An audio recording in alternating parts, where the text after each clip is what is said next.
kita mempersiapkan hati kita dengan penuh sukacita dan percaya akan setiap firman yang akan kita dengar.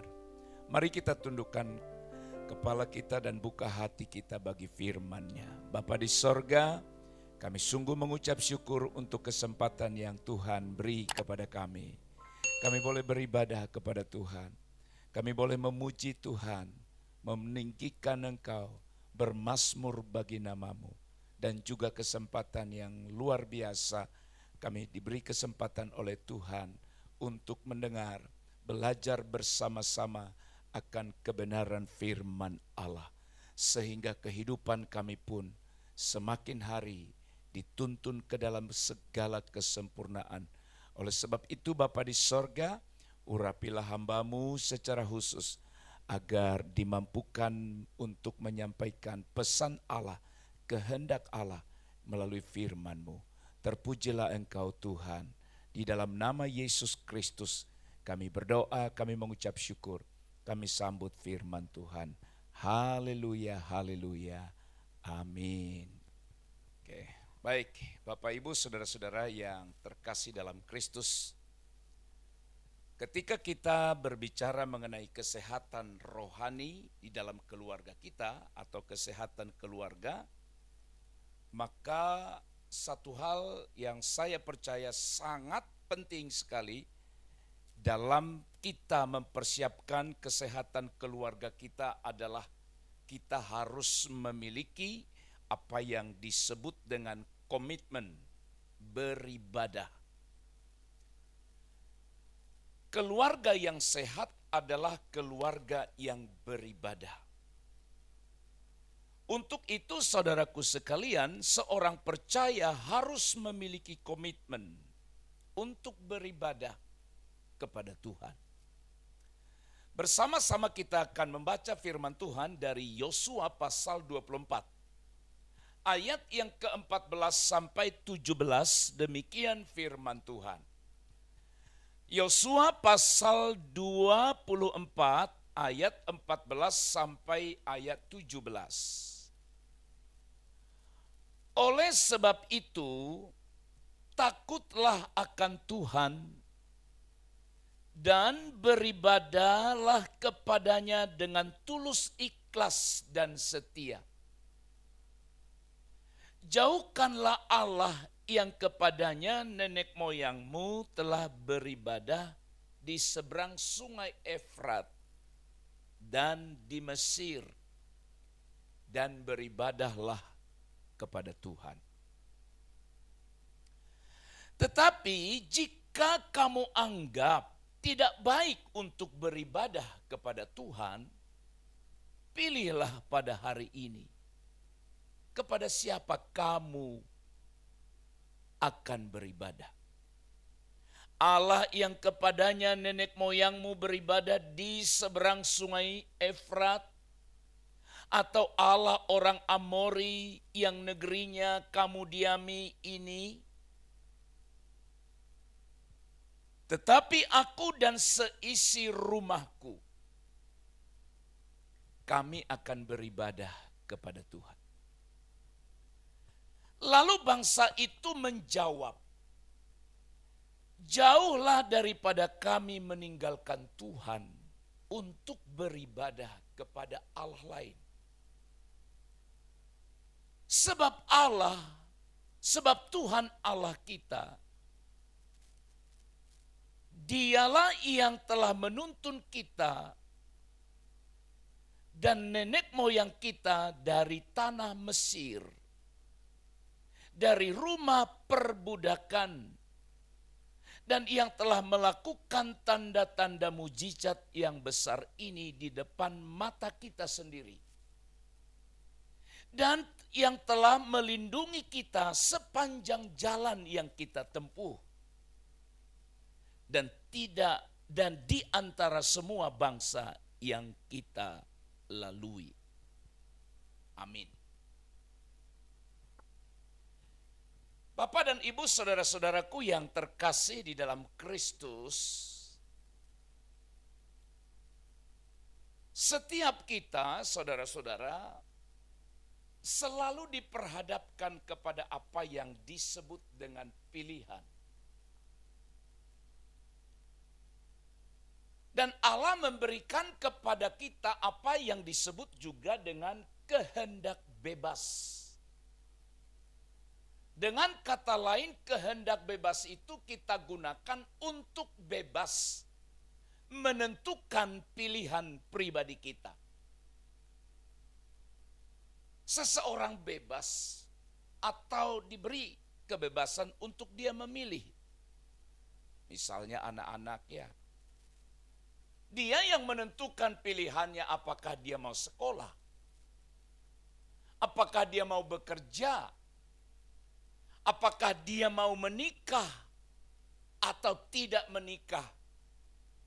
Juga bahkan saudara-saudara, lewat firman yang kita baca hari ini, diberikan kepada kita kebebasan untuk menentukan pilihan kita, apakah kita mau beribadah kepada Tuhan atau tidak mau beribadah kepada Tuhan. Itu ada pada setiap kita. Saudara-saudara yang dikasihi oleh Tuhan, namun dalam hal memilih, memang hanya dua hal yang pasti terjadi. Yaitu apa? Pilihan salah atau pilihan benar. Tidak ada di luar ini. Apabila pilihan kita salah, akan membawa masalah. Akan membawa persoalan. Akan membawa penyesalan yang sangat lama atau berkepanjangan. Karena pilihan kita salah. Tetapi juga saudara-saudara, kalau kita memiliki pilihan yang benar, pilihan kita tetap atau sesuai dengan ketetapan Allah dalam hal kita memilih, maka bisa juga dipastikan akibat pilihan yang benar, kebahagiaan akan menjadi milik kita. Saudara-saudara, Yosua menyuruh bangsa Israel, ya saudara, ya diberikan kepada mereka kebebasan untuk memilih. Dalam pembacaan firman di ayat yang ke-15 tadi dikatakan, diberikan kepada mereka kebebasan untuk memilih. Pilihlah pada hari ini kepada siapa kamu akan beribadah. Jadi saudara-saudara, lewat ayat ini, kebenaran ini memang saudara-saudara kita itu tidak pernah dipaksa oleh Tuhan. Enggak pernah Tuhan paksa. Sama seperti Yosua di hadapan bangsa Israel berkata, pilih hari ini kepada siapa kamu akan beribadah. Luar biasanya saudara-saudara, pilihan atau komitmen Yosua itu adalah ini. Aku dan seisi rumahku, kami akan beribadah kepada Tuhan. Pilihan yang ditawarkan oleh Yosua kepada bangsa Israel tentu saja di luar Allah yang menciptakan langit dan bumi, di luar Yahweh. Apakah mereka mau beribadah kepada ilah atau Allah orang lain yang disebutkan tadi Allahnya orang Amori yang berada di seberang sungai Efrat? Silakan. Tetapi aku dan seisi rumahku. Yosua yang memiliki satu komitmen untuk beribadah sebagai kepala keluarga yang berkomitmen dan berkata, aku seisi rumahku. Seisi rumahku itu berarti setiap orang yang tinggal bersama-sama dengan aku di rumahku, kami akan beribadah kepada Tuhan. Ini yang disebut komitmen. Ini yang disebut dengan tekad. Nah lalu saudara-saudara, kenapa banyak orang tidak memiliki komitmen seperti Yosua? Yosua sebagai seorang pria, sebagai seorang suami yang memiliki komitmen untuk membawa seisi rumah tangganya, seisi keluarganya untuk beribadah kepada Tuhan. Saya mencoba melihat dari ayat-ayat yang kita baca ini. Bagaimana seseorang bisa memiliki komitmen untuk beribadah. Dan kenapa ada orang yang setia sungguh-sungguh beribadah dan kenapa ada orang yang tidak mau beribadah. Saya temukan kebenaran yang pertama. Ya. Komitmen beribadah atau seseorang akan memiliki komitmen untuk beribadah kepada Tuhan. Dengar baik. Dia akan berkomitmen, seseorang atau satu keluarga, dalam konteks ini kepala keluarga, akan memiliki komitmen beribadah kepada Tuhan yang pertama. Kalau dia memiliki rasa takut akan Tuhan. Alkitab tadi berkata, oleh sebab itu takutlah akan Tuhan. Saya berani berkata, orang yang tidak memiliki kerinduan untuk beribadah, sesungguhnya memang dia tidak ada rasa takut pada Tuhan. Tidak ada rasa hormatnya kepada Allah. Rasa takut kepada Allah bukan karena kita beribadah takut dihukum oleh Allah, bukan. Kita beribadah takut Tuhan tidak memberkati kita, bukan takut yang itu yang dimaksudkan. Tapi rasa takut kita kepada Allah bukan rasa takut yang bernada negatif, tapi bernada positif. Yang bernada negatif itu seperti itu tadi. Nanti Tuhan tak berkati saya akan beribadah, itu negatif. Nanti Tuhan tidak tolong saya akan beribadah, itu nada negatif. Tetapi orang yang beribadah dengan rasa takut akan Tuhan yang benar itu adalah memang rasa takut yang positif. Dia sadar Allah yang menciptakan dia, pemilik kehidupannya. Allah yang memberi perintah untuk beribadah. Allah yang mengharapkan kita untuk beribadah. Mendorong seseorang untuk beribadah pada Allah. Saya katakan itulah yang disebut dengan rasa takut akan Allah. Jadi saudara-saudara, kalau saudara beribadah takut tidak diberkati Tuhan, itu tidak tepat. Saudara beribadah takut Tuhan tidak dengar doa kita, bukan. Tapi ada rasa takut, rasa hormat, rasa kagum kita akan pribadi Allah. Dan kita berkata, luar biasa. Tuhan mau menyelamatkan saya. Rasa takut akan Tuhanlah yang mendorong seseorang untuk berkomitmen beribadah. Yang pertama. Yang kedua, seseorang akan memiliki komitmen yang baik dalam hal beribadah kalau dia ingat kebaikan Tuhan. Alkitab tadi berkata, sebab Tuhan Allah kita, dialah yang telah menuntun kita. Firman Tuhan berkata demikian di ayat 17. Dan nenek moyang kita dari tanah Mesir, dari rumah perbudakan, dan yang telah melakukan tanda-tanda mujizat yang besar ini di depan mata kita sendiri. Dan yang telah melindungi kita sepanjang jalan yang kita tempuh. Dan di antara semua bangsa yang kita lalui. Saudara, ingat kebaikan Tuhan. Hanya dengan mengingat kebaikan Tuhan dalam hidup kita, maka kita tidak akan pernah mau melupakan Dia, meninggalkan Dia, atau jauh daripada Dia.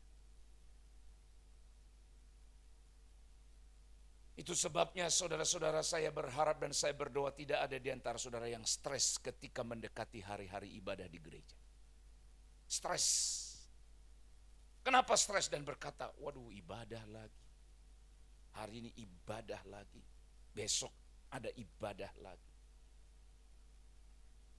Kalau kita ingat kebaikan Tuhan dalam hidup kita, kita akan berkata, waktu saya beribadah kepada Tuhan, belumlah cukup untuk membalas segala kebaikan. Dan saya yakin tidak seorang pun di antara kita yang berani berkata tidak ada kebaikan Tuhan dalam diri saya.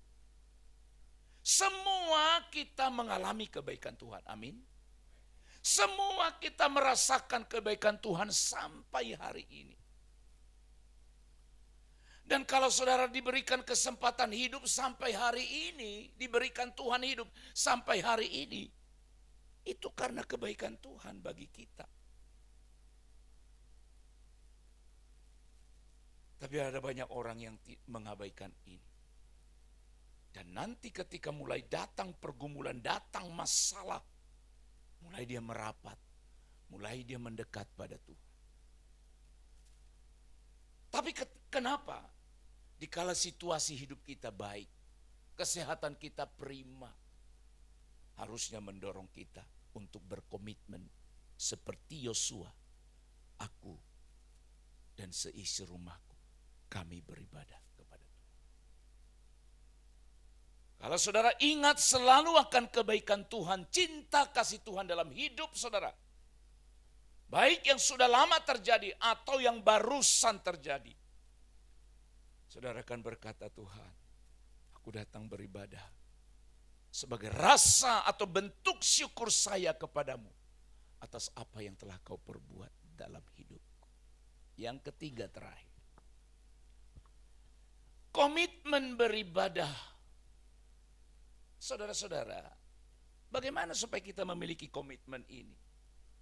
Dan memang sebelum kita lanjut pada poin yang ketiga, dari 3 poin ini tidak ada karena unsur orang lain.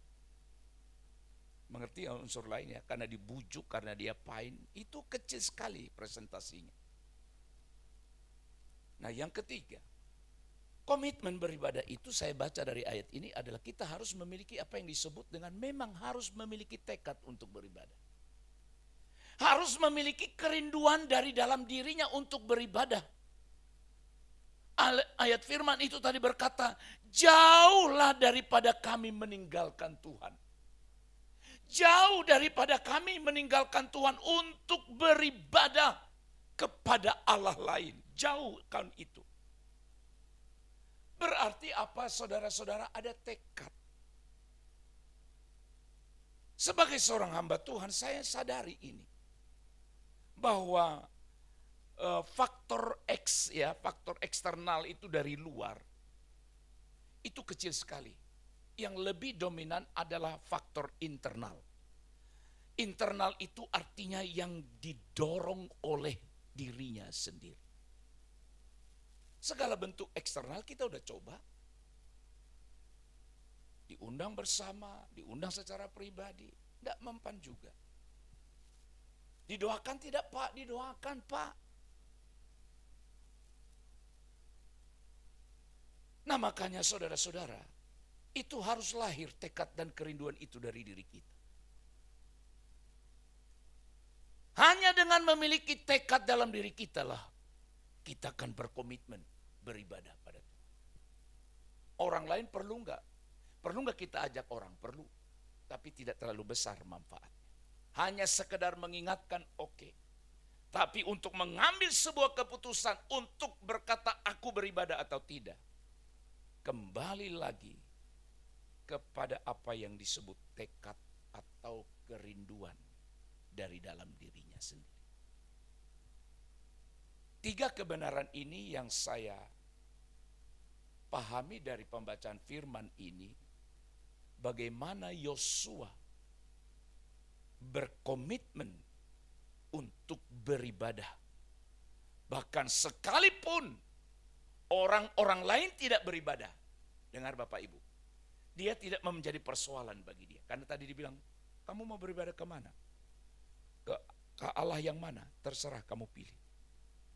Kita kan kadang-kadang begini, kita bisa menjadi lemah tidak beribadah karena melihat orang tidak beribadah. Itu salah, Pak. Ya kan? Kita lihat tetangga tidak beribadah, hanya kita malas juga. Kita lihat teman kita tidak beribadah, malas juga. Selalu kita membuat patokan begini. Dia nggak beribadah, baik-baik ajanya keluarganya, sehat-sehat ajanya, ekonominya baik-baik aja, nggak beribadah.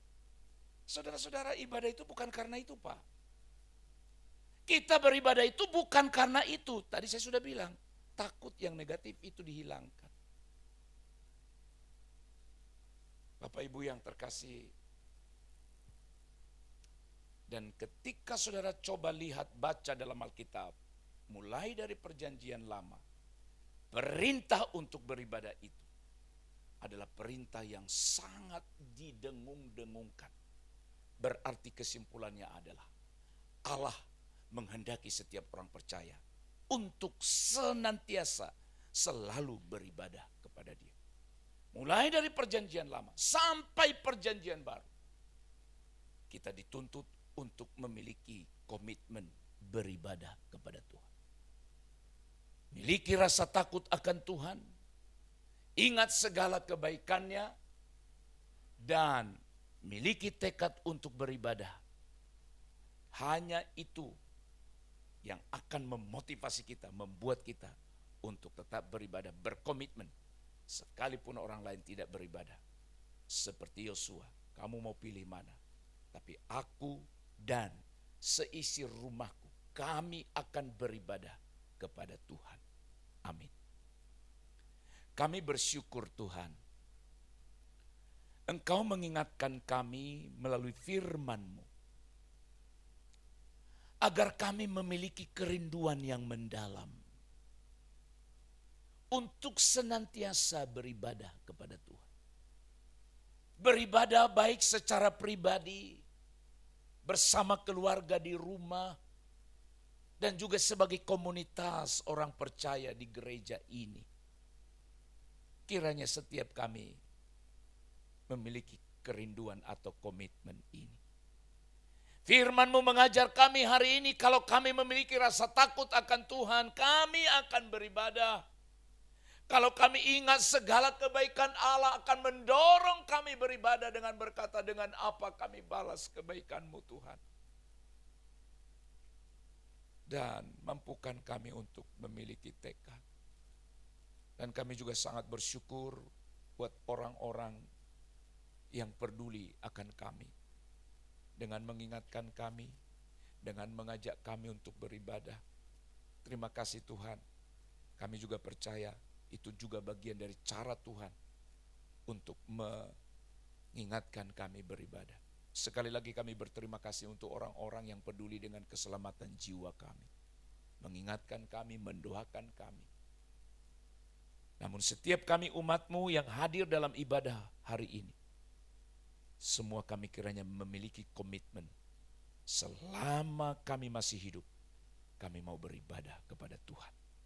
Terima kasih Bapa, terpujilah nama-Mu. Dalam nama Tuhan Yesus Kristus, Allah kami yang hidup, kami sudah berdoa, kami mengucap syukur. Haleluya. Amin.